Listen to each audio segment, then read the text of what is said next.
Today we have Andrew Johnson. He was born in 1964 near Skipton, North Yorkshire in the UK. He received a degree from Lancaster University in computer science in 1986 with a minor in physics. He worked as a software engineer, and he worked on real-time process control and telecommunications for about 6 years. Then he decided he wanted to get into the teaching world, and he spent 2 years as a lecturer on BTEC National and Higher Education National Diploma courses at West Notts College in the UK. Then he moved back to working, and he started in the field of mobile data. He now assesses disabled students for access to assistive technology for higher education. In 2004, he became active in campaigning for 9/11, and that's what brings us here. Hello, Andrew. Hello, Mike. Thanks for inviting me on. Oh, no problem, no problem. It's nice to have somebody that knows their stuff, eh? Well, I try. Well, yeah, hey, it's a bit more than the other guys, at least, eh? Hopefully. So today we're going to kind of focus on kind of more of the cover-up, kind of your specialties of this. I know you've been documenting this through various YouTube things that I've downloaded and other things too that you see, your articles and stuff. First of all, I was wondering if we could start just a brief introduction. Let's not get too much into this, but controlled demolition versus what is seen at the World Trade Center complex. So if you just wanted to say a few words about that, like I said, we won't get too much in depth because we could go on for years. So yeah, take it away. Sure, yeah. I mean, that's one of the main things that I was caught up in originally, was this idea that someone put either bombs or, controlled demolition charges into the towers, and you rig them up to explode in sequence. And, you get these classic sequences that are shown with these there's 2 or 3 firefighters in the firehouse saying, oh, yeah, these things popping out floor by floor. And, and I think a lot of people have seen these, and some people still think that means bombs were used. But as Dr. Judy Wood has pointed out very, conclusively really in her research, that if we had any method which essentially, as perhaps she would put it, cut the building into chunks, then those chunks would fall to the ground and they would create a seismic signature, and they would damage things on the ground or near the ground, such as the bathtub and the mall stores, for example. And these all survived the destruction of the towers pretty much, basically intact. Obviously, there was some damage, but not commensurate with the size of the buildings. And for example, there's a video that or a documentary that people can watch called The Miracle of Stairwell B, which I believe was made for UK television, and 14 people, including a number of firefighters, survived in Stairwell B, which was I think 4 or 5 floors up in the base of one of the towers, I think the North Tower. And these guys survived. They essentially walked out pretty much, maybe with a couple of broken bones, a few fractures and so forth. But basically, okay, they could get out under their own steam. So when you start to look at the evidence in Dr. Wood's book, in the videos that she's done, and 1 or 2 that I've kind of done as well, you can clearly see that this essentially amounts to another cover story, really, for what really happened to the World Trade Center and what happened on 9/11. So that's really, I suppose, when I realised that Dr. Wood was correct, and that happened for me probably late in 2006, early 2007. I knew that what she said was right, and I began to do further investigation, and I realised that there was an ongoing cover-up, which I at that time in 2006 had inadvertently become a part of, having initially not realised that I had been, sort of tricked, if you will, into being part of the cover-up of what actually happened. Wow. So again, too, the people can just go and they could download these pictures from government archives from the Library of Congress and just look at the smoking gun. For me, is the picture where it shows the empty part where I think WTC 1 or 2 used to be, and there's just nothing, and then you see WTC 7 standing in the back. So we know that is before 5:20 p.m. in the afternoon. And like I said, anybody can go and see this information. You guys, Dr. Wood, Dr. Morgan Reynolds, aren't really very much like the Richard Gages and the Architects Engineers, because you're actually saying, hey, look at this stuff, here's the links for it, here's the data, whereas I get the feeling from the Architects and Engineers side of things, it's just like, all right, well, we did all these reports, we'll go into that later, but the amount of data that Dr. Wood has given, it dwarfs anything that any of the other quote-unquote organizations have done. So again, lack of debris, that's another smoking gun, and lack of sound, as you saw that I was talking about. I had the privilege to be at a controlled demolition back in when was it, July, and I was on the front lines. I was in the media pass. The cops pushed everyone back. You had to have a pass to get there. I believe it was 1,000 feet. And I'll tell everybody, if there's a controlled demolition, there's no mistaking it. You get shaken, your teeth get rattled by every blast. You won't have one guy saying, oh, I heard a couple booms, and then the guy next to him saying, what, bombs? I didn't hear anything. No, you know something's going on, and that was a 10-story building. I couldn't imagine for a 110-story building, let alone two of them, let alone another 47-story building, another 22-story building. It's just unrealistic to say that that's controlled demolition. And what makes me laugh is when people see something like a little bit of red dripping from the tower and say, oh no, that's the thermite, that's it, that's what did it. They don't even stop to think, how can even thermite do the damage that was seen in there? So I'm sure you view it the same way too. Well, essentially, yeah. I mean, after I was initially kind of tricked, I suppose, people often take apparent credentials and their impression of a person, if this person seems sincere or they seem to be doing the right thing, or, for example, they just disagree with the official story. If anyone who disagrees with the official story is kind of seen as a friend, because everyone else agrees with the official story and agrees with illegal invasions of countries and so forth. So if somebody comes out and says, oh yeah, I know the official story is false and it was bombs in the building, people who are skeptical of the official story are more inclined to agree with them. But then if you were to turn around to them at a later point and say, oh well, actually that's just another trick, and basically, they're going to say, well, why do you say that? They're not going to believe you because they don't want to think that they've been tricked. I mean, that essentially happened to me when I found out about this Stephen E. Jones character, that he'd actually falsely claimed that thermite was one of the destructive components used, to take down the towers. And then you've got people like Niels Harrit, who were running backup for him in 2008 and since then.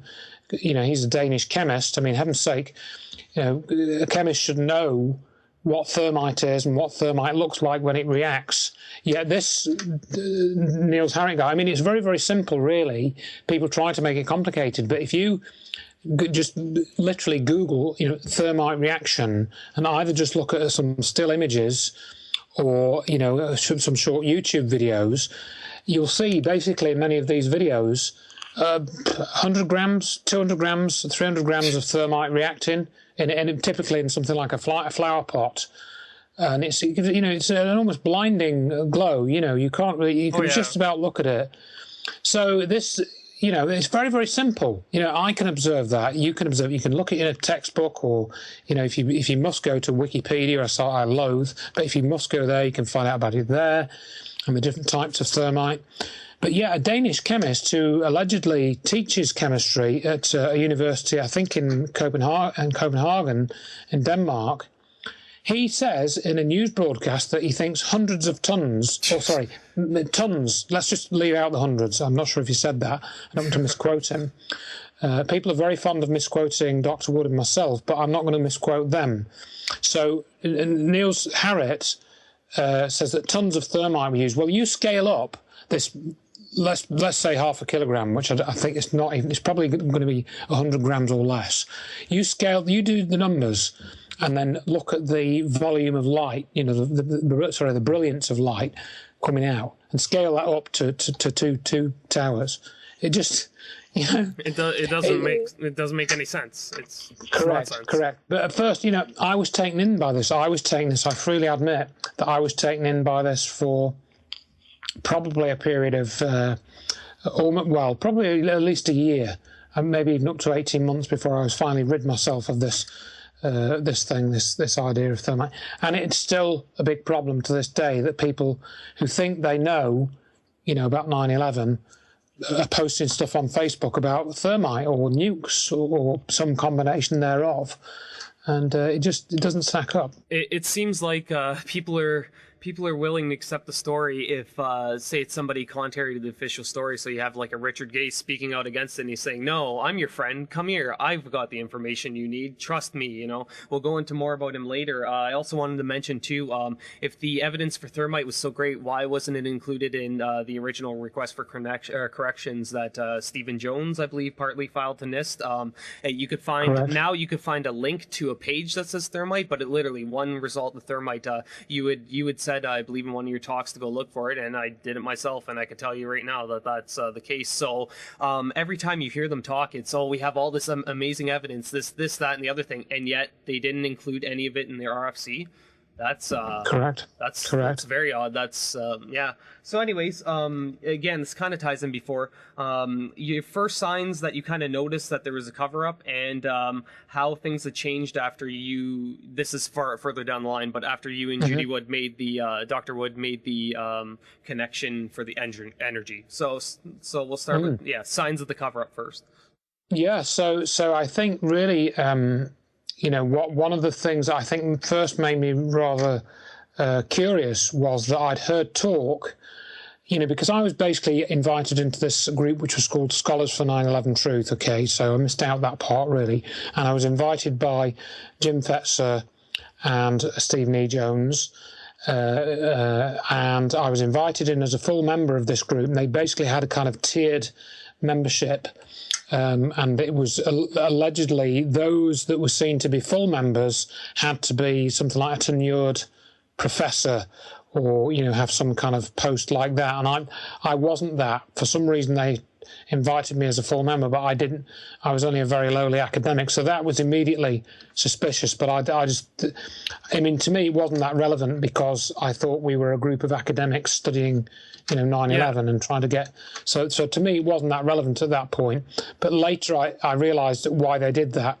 For people listening to the original Scholars for 9/11 group, that was kind of the original group, right? The original 9/11 group. Correct. Yeah. It preceded the Architects and Engineers group, and that the Architects and Engineers group was kind of started to come into being in 2007, which we'll probably go into a little bit later. But so I was in the Scholars for 9/11 Truth group. I've written about this in my free book, which is called 9/11 Finding the Truth. So you can Google 9/11 Finding the Truth and my name, and you'll find pages about that, and you can download the book for free, or you can get a paperback at cost price from Lulu, audiobook so too. Forth. For everyone. Yeah, audiobooks. That's what I listen to. It's great, pretty good. Great. And to let everybody know, it costs a lot to produce any type of audiobook, any type of book in that. Andrew and Dr. Wood aren't the type of people that are making tons of money off this. You just try it yourself. Think, okay, I want a 500 page book, 500 page book published. Okay, and then just look on the internet of steps to do that, and you'll start to see how expensive it is. So for somebody to do this like Andrew Johnson and put it out for free, just so that you have the information. I mean, you could maybe view that as, he's a psyop, this, that, and the other thing, but it's not reality. The reality is he put hours and hours and hours of work into this, and he didn't even talk about that. I'm kind of just tooting his horn here. It takes a while, and for somebody to offer all that for free, not even covering their costs, that's something, and we thank you, Andrew, for that, because, Yeah, I appreciate that. I just sort of ought to mention at this point, specifically with the audiobook, but a lady called Cindy Laverty, who lives in New York, I think, or near there, and she volunteered to actually make the audiobook for me. And she did that all pretty much, she just said, do you mind if I do it? And I said, I'd love you to do it, And as you say, the amount of time she put into that, It's just unbelievable. And I have, she told me recently she disclosed something to me, and I just thought, well, how did you do it? Because it was like amazing what she did. Yeah. So I'd like to mention that. And I think we ended up with a couple of chapters not read. So a couple of the chapters like a bot voice, but by and large, it's I think you'll find it's very. It's about the information. It's about, and exactly, I know a lot of people want a pretty packaged thing, but hey, this is for free. Right. What do you expect? He didn't charge. Yeah. If you go to a normal studio, you're paying, like a cheap studio here is $30 an hour, but in an average studio, you're paying anywhere from $70 to $200 an hour. And to get somebody in for audiobook work, it's not feasible for some people. So again, thank you to Cindy, West Notts College in the UK. Then he moved back to working, and he started in the field of mobile data.